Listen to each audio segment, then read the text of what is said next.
Here are 3 reasons why you should buy an ePropulsion Spirit 1.0 Plus. And I'm also going to go through how to operate this motor and some of the features. Number 1, if you've ever enjoyed the simplicity of running an electric trolling motor, this works the same way, but giving you the power of a 3 horsepower outboard, which a trolling motor just doesn't really do.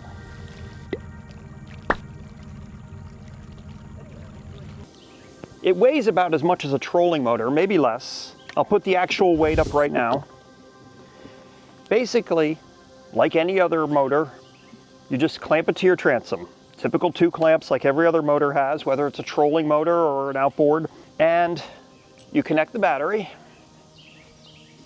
If you get it with the ePropulsion proprietary battery. I'll talk more about that in a minute because you don't have to do that.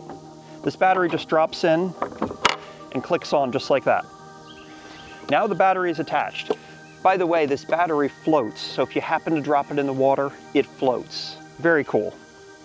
And then the battery connects right here. So there's a rubber cap on this plug here, and this plugs into the battery, and then you turn that a click, and that's it.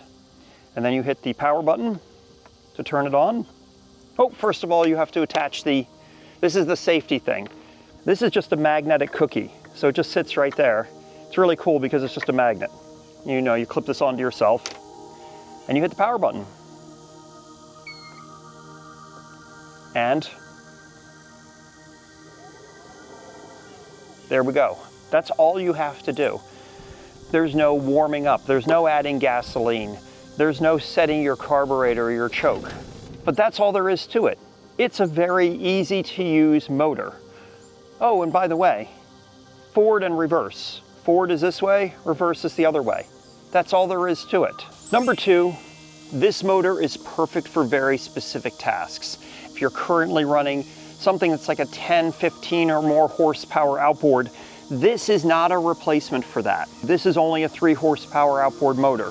For example, if you have a tender and you need to be able to travel from your larger boat into shore, this is perfect for that. Once again, you don't have to store any gasoline. You don't have to worry about anything else. It's all self-contained. You pop this on and it works like a trolling motor, but it's more powerful and faster than a trolling motor.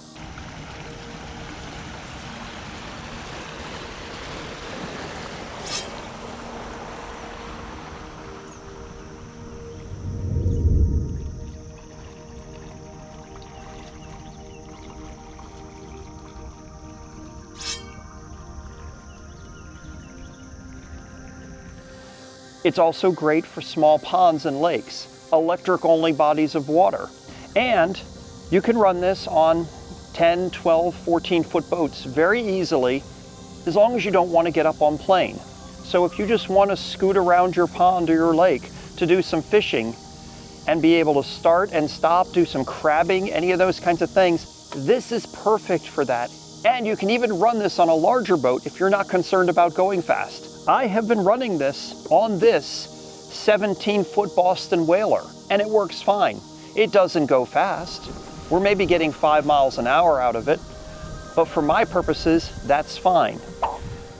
So if you're considering a small outboard or a trolling motor or something for small bodies of water, small boats, for traveling slowly, this is perfect for those kinds of tasks. But of course, this brings up the topic of quality. Like, is this better than a Newport NT300 or a Torqeedo or any other small outboard motor that's out there? And I honestly don't know. These have only been out for a handful of years, as well as the Torqeedos. Newports just came out in 2023. I participate in a lot of Facebook groups and forums and discussions and watch a lot of content around all of these motors. And you'll frankly see negative videos about them. And you'll find posts that people have made where they've had problems, where this battery has failed or this display has failed. But the same is true of any of these kinds of things. So, you know, warranty matters and having a service network matters. So look into that sort of stuff. For example, I got this one through Tiny Boat Nation. Matter of fact, I'm a partner with Tiny Boat Nation, and if you want to get one of these or anything else from Tiny Boat Nation, I have a discount. Yes, here's the discount information. If you wanted to order one of these or anything else ePropulsion or anything else that Tiny Boat Nation sells, use Wayne whenever you check out and you'll get a discount. But back to the quality of these, I have heard more people have no problems and no issues with these over several years than I have heard of people having issues or problems with these. Yes, nothing is perfect, and unfortunately a lot of this is not user serviceable. And that's the way a lot of modern things are. Once again, I know the old two-stroke guys will comment in here and say, you know, I could fix the carburetor on my old two-stroke just fine, and I don't know how to work on one of these. And I get that.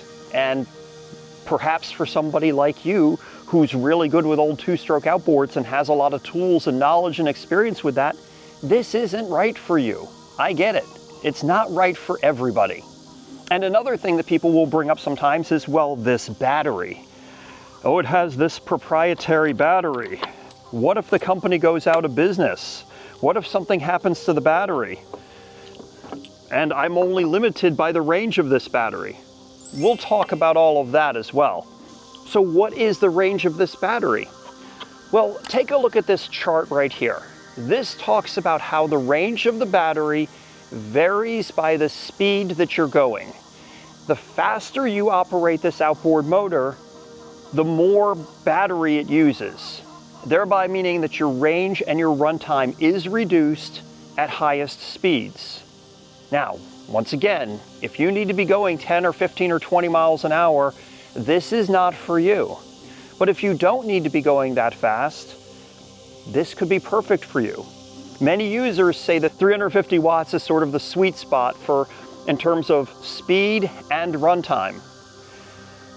But if you want to go longer or farther than this battery allows, you've got actually several options. Number one, you can buy a second one of these batteries. So you have two of these, and you saw how easy it is to change this battery, and you just buy a second battery. You pop the one off, you pop this one on, you can do it from inside the boat, connect it up, you've now doubled your range.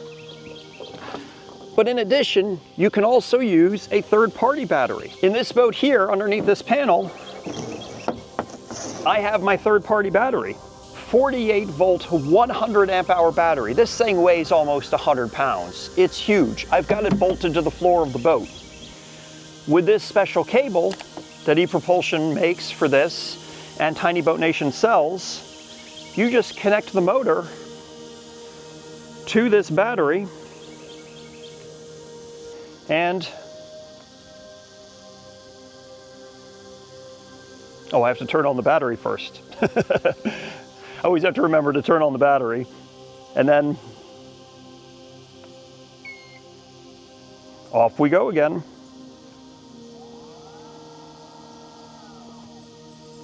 With a third-party battery. But you don't have to use that really big battery. You can use one like this. This is a Powerhouse 32 amp hour battery. This is sold by Tiny Boat Nation as well, and they sell other batteries.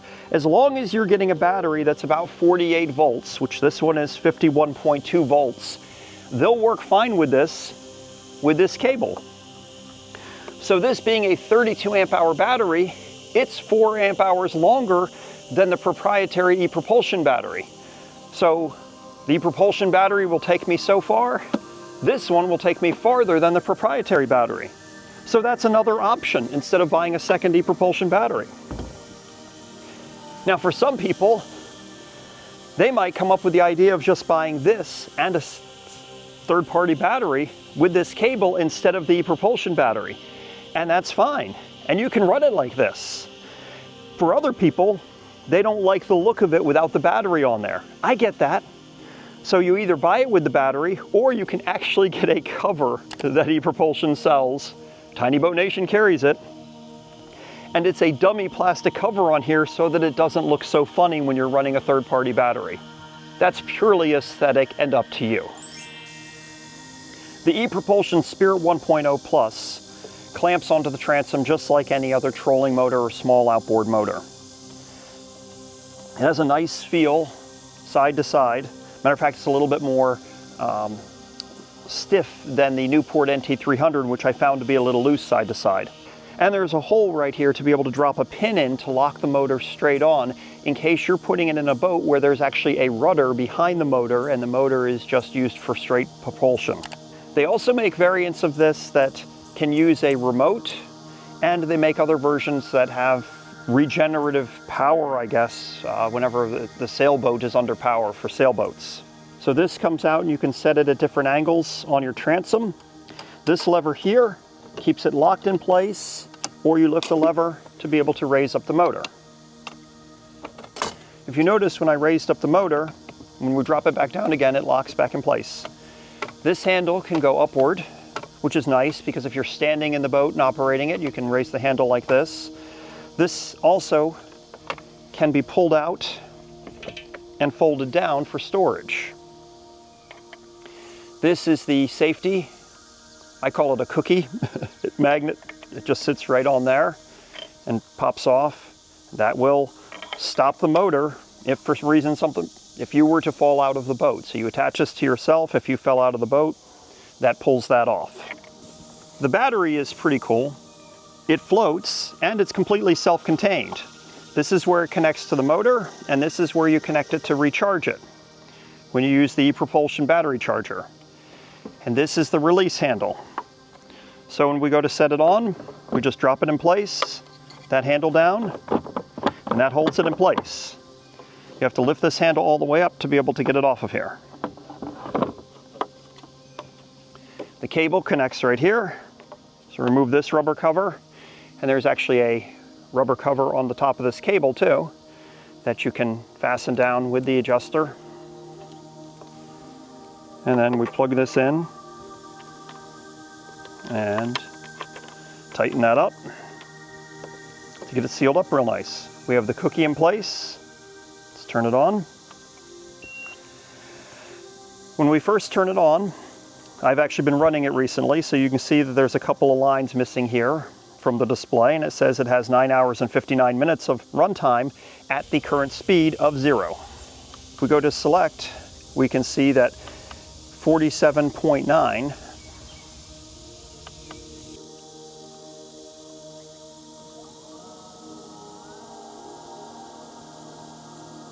and this is how many watts we're using. At a trolling speed, I'm using about 20 watts.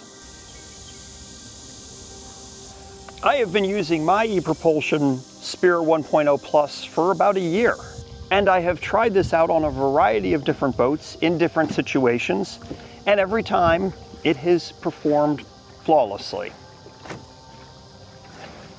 I find this motor to be quieter than other electric outboards, smoother, and with more of a solid feel, if that makes any sense.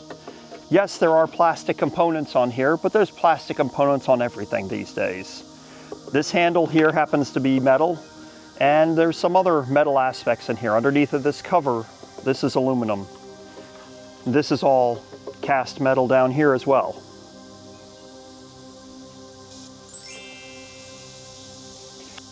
I live in Maryland, and where I live in Maryland, I cannot get ethanol-free fuel. And I have to use fuel stabilizer. And if I'm running two-stroke, I have to mix my two-stroke oil in with my gasoline. With one of these, I don't have to worry about that. I also don't have to worry about carburetors and winter storage. I don't have to worry about lower unit oil. There is no lower unit oil change that needs to be done. I don't have to worry about an impeller and the cooling system, making sure that the telltale has water coming out of it. This motor is located in the lower unit like a trolling motor is, and it being in the water is all the cooling that this particular motor needs. I have run similar horsepower gasoline outboards. I, matter of fact, still have 2 of them. And I can say that this is far easier to operate, far more satisfying to run, and just better than those are. And for those of you who love the smell of a two-stroke, I get it. I still have 2 of them at the moment. But for a pleasurable day out on the water, if you only need something that is a few horsepower, you'd be hard pressed to find something that is more satisfying to operate than this, because it's dead simple and you don't have to think about it. And if you've ever run an electric trolling motor, this is basically just a more powerful, longer range trolling motor. Thank you so much for watching, and I'll see you in the next video.